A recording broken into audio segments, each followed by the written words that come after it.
In making Deep Star 6, director Sean Cunningham had to solve two major logistical problems. One, how to shoot and design a film that takes place in and underwater. And two, how to maneuver a large mechanical monster that had to be at once unique and menacing. Nobody's done a film like this before, so we had to figure out how to build sets that could be completely sunk in water and then pulled out of water and shot again.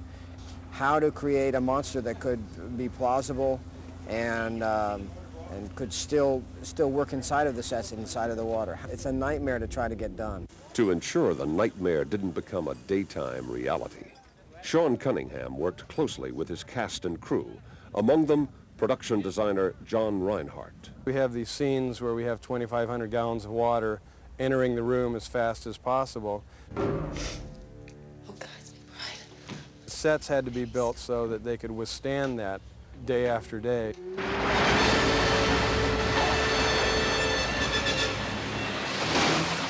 The best solution came to be buying a tank, a storage tank, and having it constructed for us on stage, and then designing the sets to fit within that space. We've got dump tanks that big doors open and huge amounts of water fly out, and dive wells open and things are breached and doors are smashing. When the creature gets in and gets into the station, basically he wreaks havoc and things are just messing up all over the place, and there's water everywhere. Special effects coordinator Jim Isaac was responsible for making the underwater lab's operation look real, including the giant sea monster unearthed by the lab's scientists.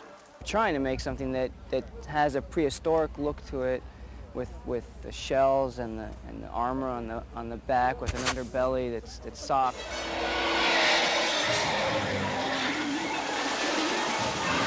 There's a lot of underwater miniatures, which show all the exterior of the lab.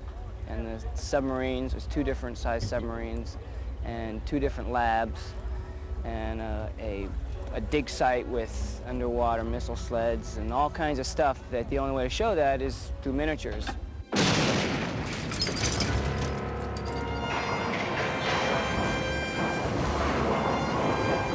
Seafloor, it's giving way.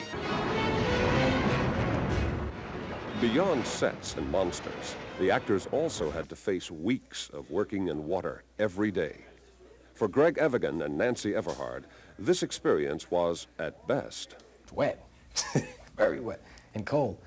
It's fun, but I guess it was the end of last week when the water was so cold and we were all so tired, it was like, can I have a stunt woman now? It's different for me. I never worked in that much water before. First they want to rehearse it, so we got to go down and rehearse it in the water. Then you got to come up and hang around to light it for half hour, 45 minutes.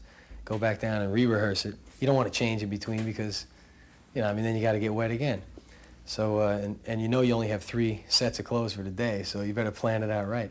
Stop, Pelly! Hit the override! Oh, my God. There's a certain amount of fun in coming face to face with those things that scare you. That is what fairy tales are all about, and at some level that is what scary films are all about, is that they make real those things that you can't verbalize.